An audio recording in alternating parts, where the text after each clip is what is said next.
우리가 살면서 꿈 얘기를 자주 합니다. 모든 사람들이 다 꿈을 꿉니다. 어떤 사람은 그 꿈이 깨지 않았으면 좋겠다 하는 꿈도 꾸고, 어떤 사람은 아이고 빨리 이 꿈이 깼으면 좋겠다 하는 고통스러운 꿈을 꿀 때도 있습니다. 꿈은 우리와 나눠질 수 없는 우리 삶의 어떤 요소입니다. 아이들을 만나서도 우리가 늘 물어보는 것이 네 장래의 소원이 무엇이냐, 어떤 사람이 되기를 원하느냐, 네 꿈이 무엇이냐 하고 묻습니다. 원래 하나님께서 지으신 세계에는 꿈이 필요 없는 세계였습니다.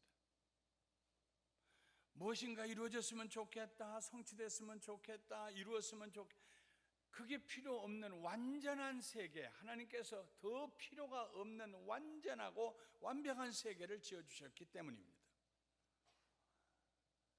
그렇게 완전했던 세계가 하나님 명령을 거역하고 아담과 하와가 범죄한 그 순간부터 불완전하게 되었습니다. 꿈이 필요한 세상이 되었습니다. 사람에게만 꿈이 필요한 것이 아니라 그가 그의 형상과 모양대로 지음받은 인간들을 구원하셔야 하는 하나님도 꿈을 꾸셔야 했습니다. 인간의 범죄함으로 꿈이 필요한 세상이 되었습니다. 오늘 저는 예레미야 29장을 통하여서 하나님의 꿈, 이스라엘을 회복시키시는 하나님의 꿈에 대해서 말씀드리려고 합니다. 남한국 유다는 북한국 이스라엘이 하나님을 떠나고 우상 숭배를 하다가 아수르 대제국에 멸망하여 흔적도 없이 사라진 그 역사적 사건을 보면서도 그것을 반면교사로 삼아서 교훈을 얻지를 못했습니다.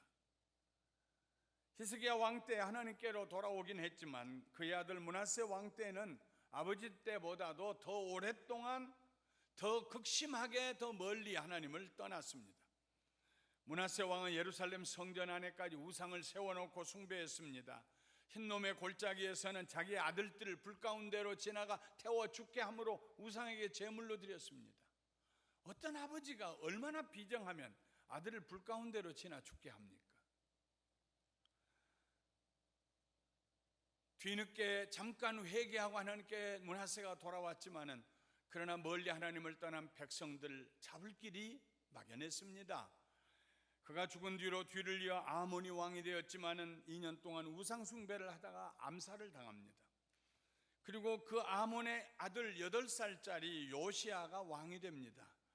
요시아가 왕이 된 지 18년 후에 그가 26살이 되었을 때에 성전을 수축하다가 성전에서 하나님의 말씀을 발견하고 그리고 하나님께 회개하며 대대적인 종교 개혁을 일으킵니다. 사무엘 이후에 처음 가장 거대한 수만 마리의 짐승을 잡아 하나님께 유월절 제사를 드리는 그런 절기를 회복합니다. 그러나 그가 죽고 젊은 나이에 죽고 난 다음에 그의 자식들은 다시 우상 숭배에 빠져들어갑니다. 그의 아들 여호아스는 3개월 왕노릇 하다가 애굽에 사로잡혀 갔는데 그 3개월 동안 우상 숭배를 했습니다. 여호야김은 그의 다른 아들 여호야김은 11년 다스리다가 바벨론에 사로잡혀 갔습니다. 역시 우상 숭배하다가 사로잡혀 갔습니다. 여호야김의 아들 요아스 왕의 손자인 여호야긴은 18세에 왕위에 올라서 불과 100일 동안 우상 숭배하며 다스리다가 바벨론에 사로잡혀 갑니다. 그때가 주전 597년입니다. 그리고 그의 아저씨 시드기야, 요아스의 다른 아들이 유다의 마지막 왕으로 11년 동안 다스리다가 유다는 바벨론에 망하고 맙니다.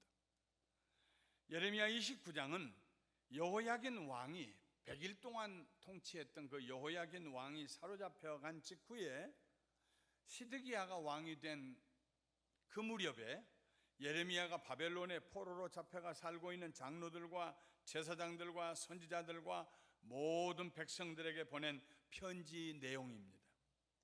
이 편지는 예레미야의 사사로운 서신이 아닙니다. 하나님께서 그에게 주신 말씀을 그대로 문자 그대로 담아놓은 편지입니다. 그러므로 이 편지는 예레미야의 편지가 아니라 하나님의 편지입니다. 하나님의 백성에게 보낸 하나님의 편지입니다. 이렇게 시작합니다. 편지는 만군의 여호와 이스라엘의 하나님께서 예루살렘에서 바벨론으로 사로잡혀 가게 한 모든 포로에게 이와 같이 말씀하시니라. 처음부터 성격을 분명히 했습니다. 만군의 주 여호와께서 뜻이 있어서 계획이 있어서 바벨론에 포로로 잡혀가게 한 그 유다 백성들에게 편지한다, 내가 말한다 하는 말씀입니다. 무엇을 말씀하셨느냐 하면요, 너희는 집을 짓고 거기 살며 텃밭을 만들고 그 열매를 먹으라. 아내를 맞이하여 자녀를 낳으며 너희 아들이 아내를 맞이하며 너희 딸이 남편을 맞아 그들로 자녀를 낳게 하여 너희가 거기에서 번성하고 줄어들지 않게 하라.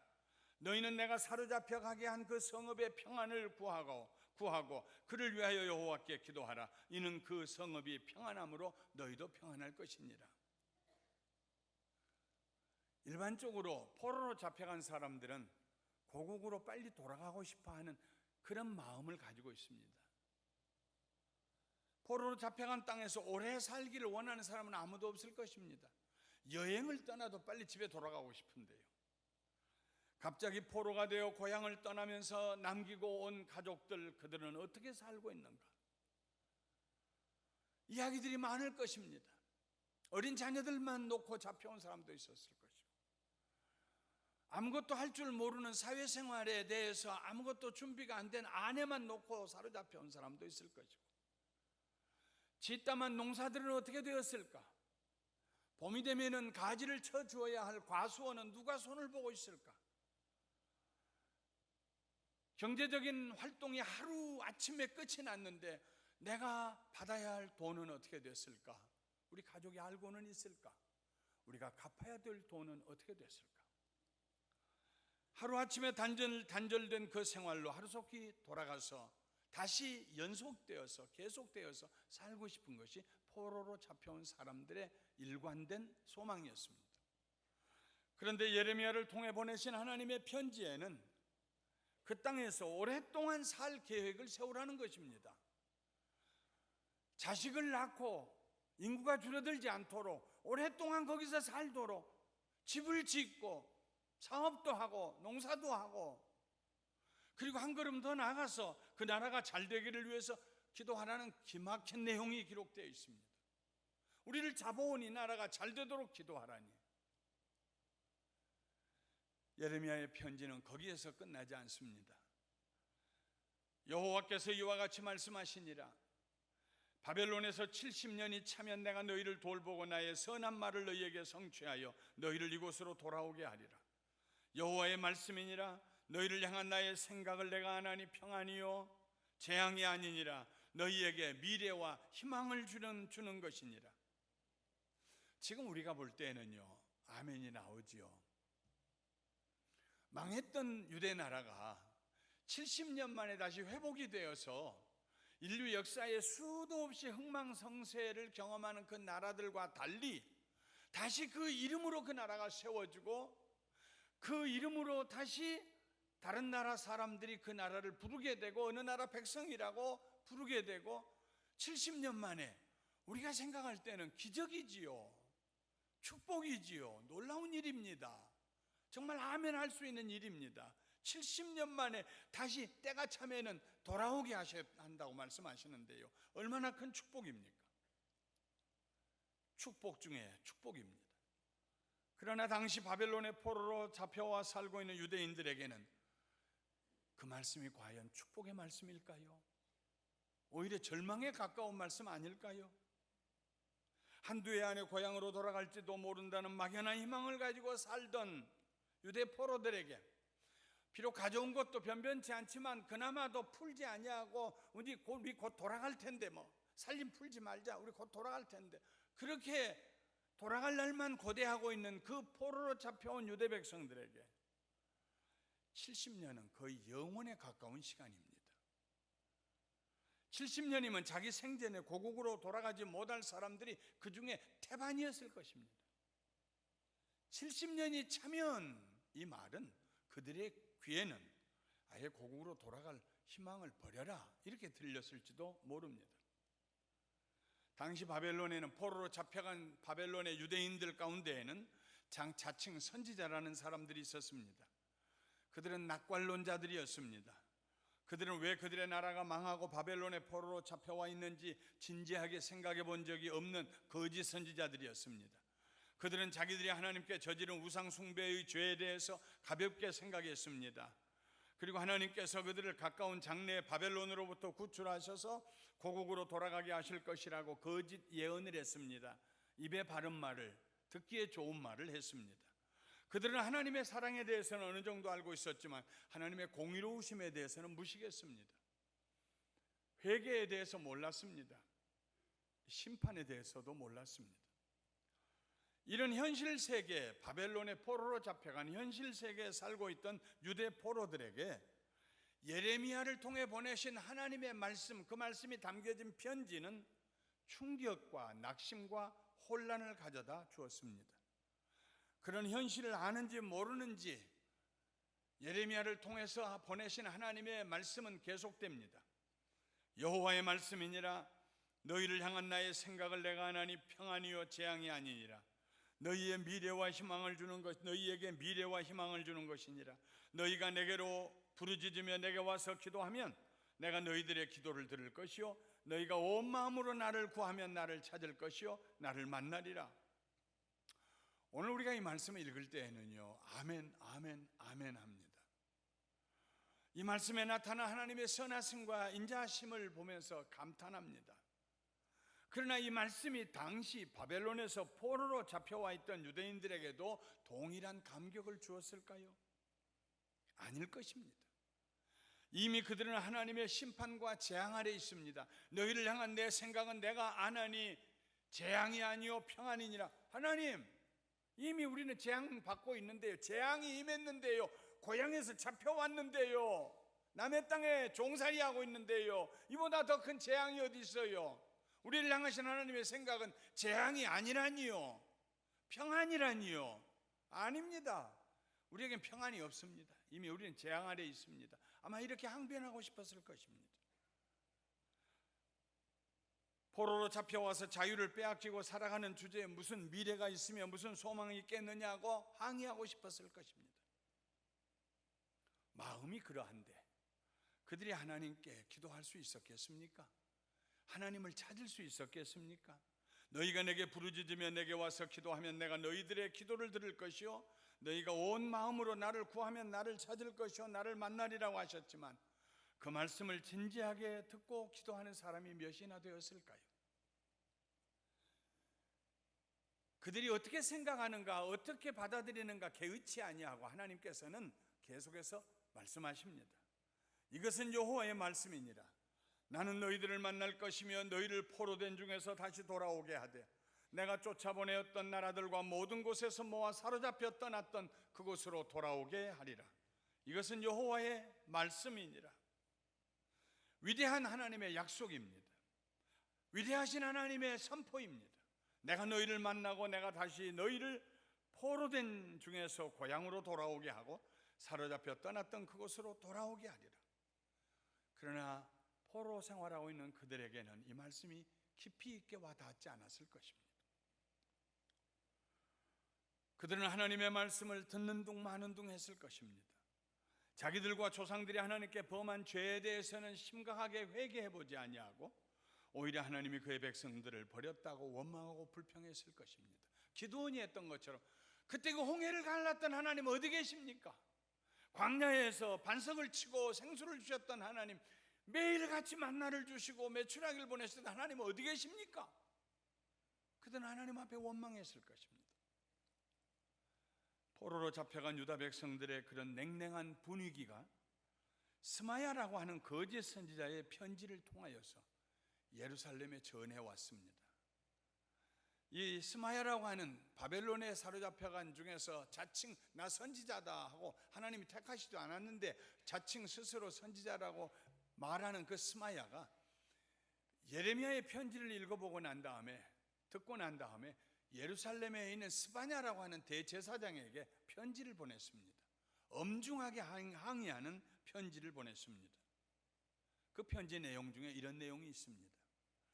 여호와께서 너를 제사장 여호야다를 대신하여 제사장을 삼아 여호와의 성전 감독자로 세우심은 모든 미친 자와 선지자 노릇하는 자들을 목에 씌우는 나무 고랑과 목에 씌우는 쇠고랑을 채우게 하심이거늘 그것이 당신의 역할 아닌가? 스파냐요, 이제 네가 어찌하여 너희 중에 선지자 노릇을 하는 저 아나돗 사람 예레미야를 책망하지 아니하느냐?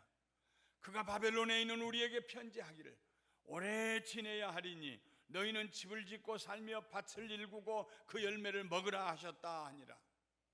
세상에 그 선지자 예레미야라는 녀석이 우리에게 편지를 하기를 거기서 바벨론에서 오래 살아야 할 것이니 70년이나 살아야 할 것이니 거기서 농사짓고 결혼하고 거기서 살림하고 거기서 준비하고 그렇게 살라고 하니 세상에 이런 선지자가 어디에 있느냐? 이게 하나님의 선지자냐 과연? 이런 자들은 당장 잡아다가 옥에 가두고 목에다가 칼을 채워야 할 거 아니냐 하고 편지를 보냈어요. 스바냐 제사장이 그 편지를 예레미야를 불러다가 보여줍니다. 이런 불평하는 편지가 왔다고. 아이들이 잘못했을 때 부모들이 아이들을 꾸짖습니다. 부모들의 굳은 얼굴과 높아진 톤의 음성과 손에 들려진 회초리와 그 체벌이 아이들을 두렵게 하고 불편하게 합니다. 빨리빨리 그 고통스러운 분위기에서 벗어나고 싶습니다. 그럴 때는 그저 빨리 잘못했다고 한 것이 제일이다 하는 생각이 들어서 잘못했어요. 어머니 잘못했어요. 아버님 아빠 내가 잘못했다니까. 잘못했다니까. 그러니까 빨리 이 불편한 분위기를 좀 풀어달라는 것입니다. 정말 뭐가 잘못됐는지 깊이 생각해 보지 않냐. 자신의 잘못 때문에 아버지 어머니의 마음이 얼마나 아팠는지에 대해서 감정이입하고 심패테릭하게 생각해 보지도 않냐고. 빨리 그 장면을 모면하고 싶어서 I'm sorry, I made a mistake. Please, I'm sorry. Okay? I'm sorry, okay?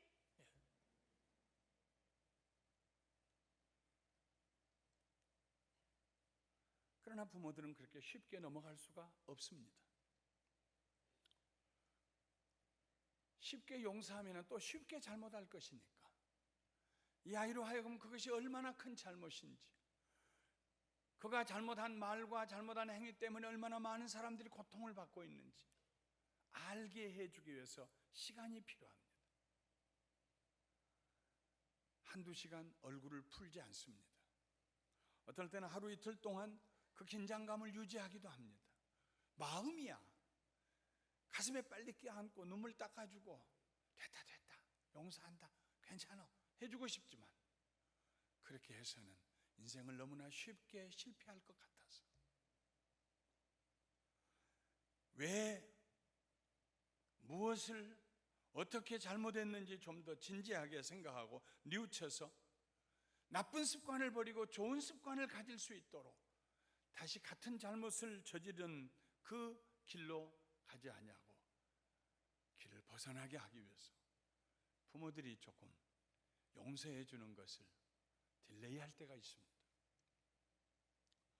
하나님 앞에 범죄한 이스라엘 백성들로 하여금 회개하고 돌이켜 깨끗함을 입게 하는데 오랜 시간 동안 우상을 숭배하며 하나님을 떠나 있던 그들을 정신 차리게 하고 깊이 생각하게 하고 단식하게 하고 자기 가슴을 치면서 우리 조상과 우리가 어떻게 그렇게 하나님을 떠나고 하나님 앞에 우상을 섬겼는가에 대해서 슬퍼하며 돌아서게 하는데 70년이 필요했습니다.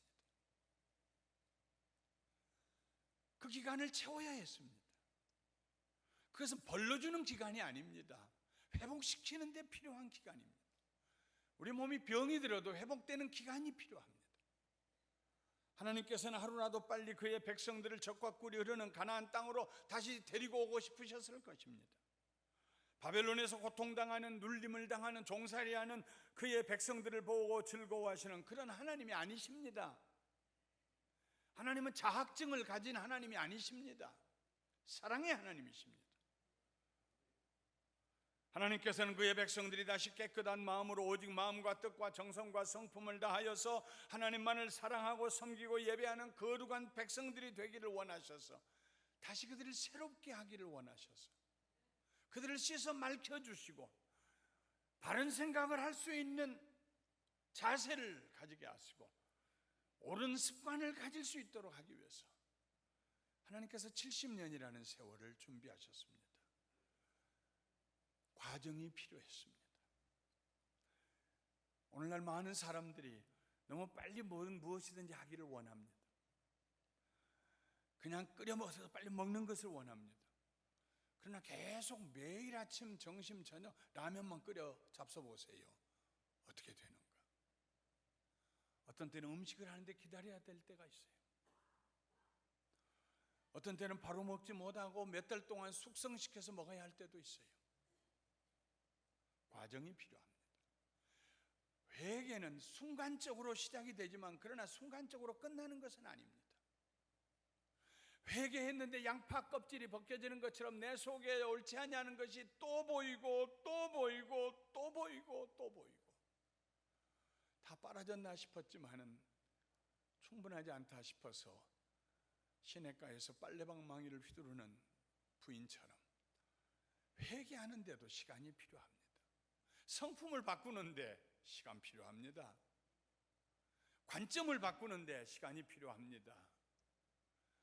반응하는 방식을 바꾸는데도 시간이 필요합니다. 프로세스, 과정을 하나님께서는 절대로 생략하시는 법이 없으십니다. 우리는 그냥 하루아침에 샘물에서 숭늉 얻어 마시는 것처럼 금방 되기를 원합니다. 벼락부자가 되기를 원합니다. 성공하기를 원합니다. 뻥 하고 튀겨서 뭐가 되기를 원합니다. 아닙니다. 공부하지 아니하고 어떻게 다른 사람을 섬기는 지도자가 될 수 있습니까?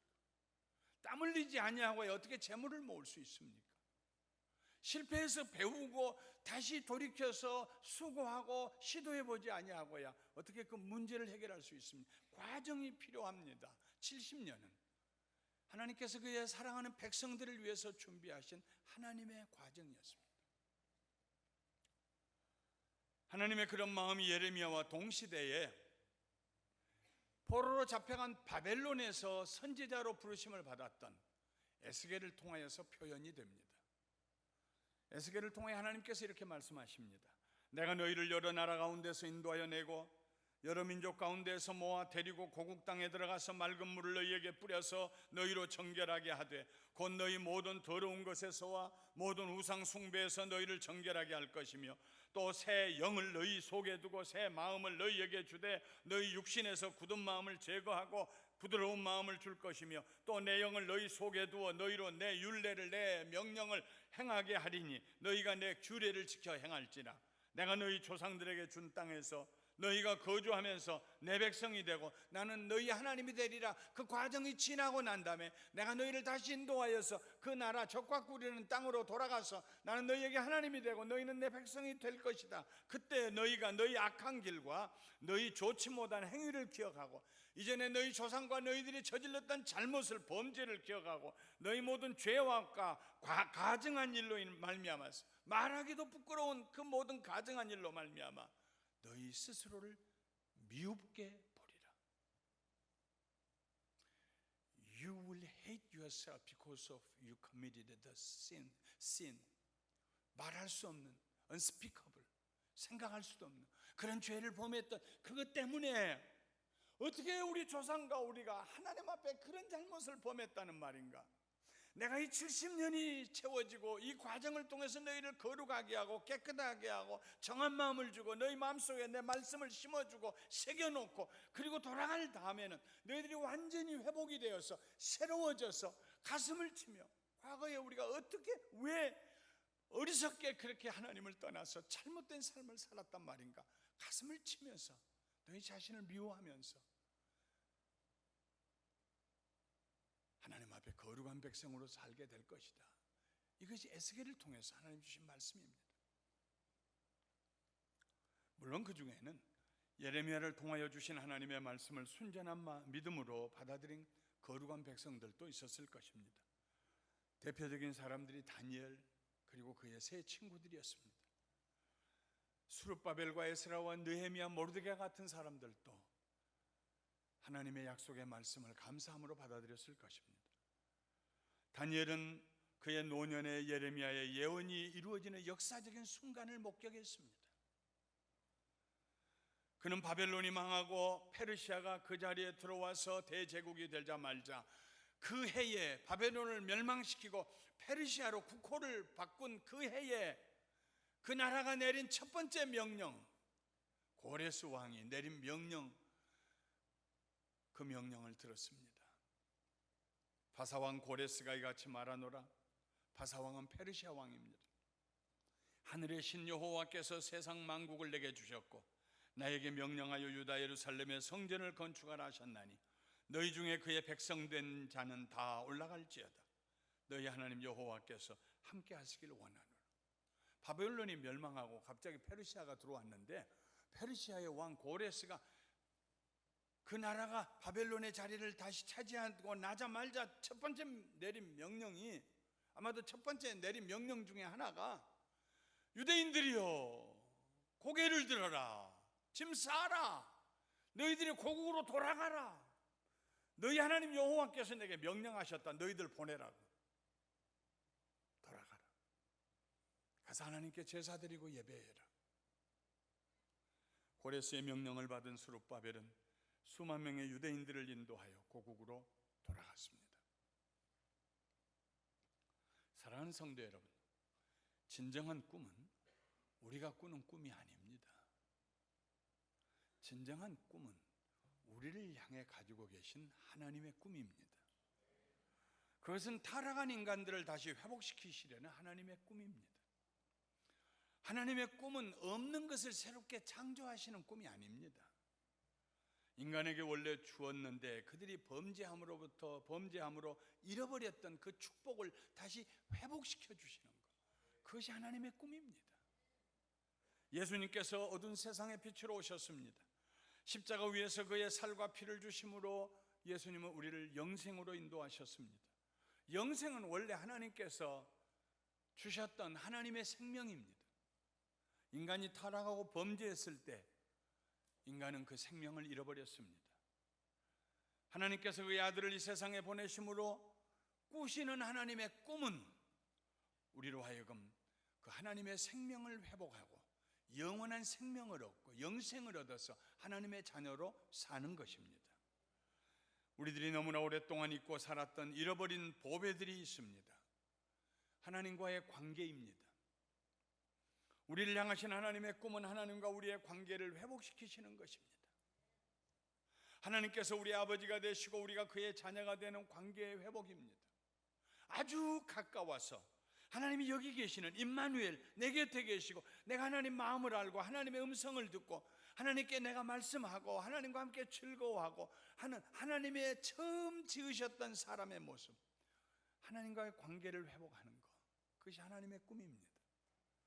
둘째로 인간 상호 간의 관계를 회복하는 것이 하나님의 꿈입니다. 서로를 존중하고.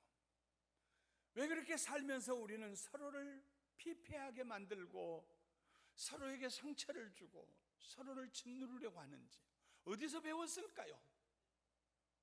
그런 삶의 방식은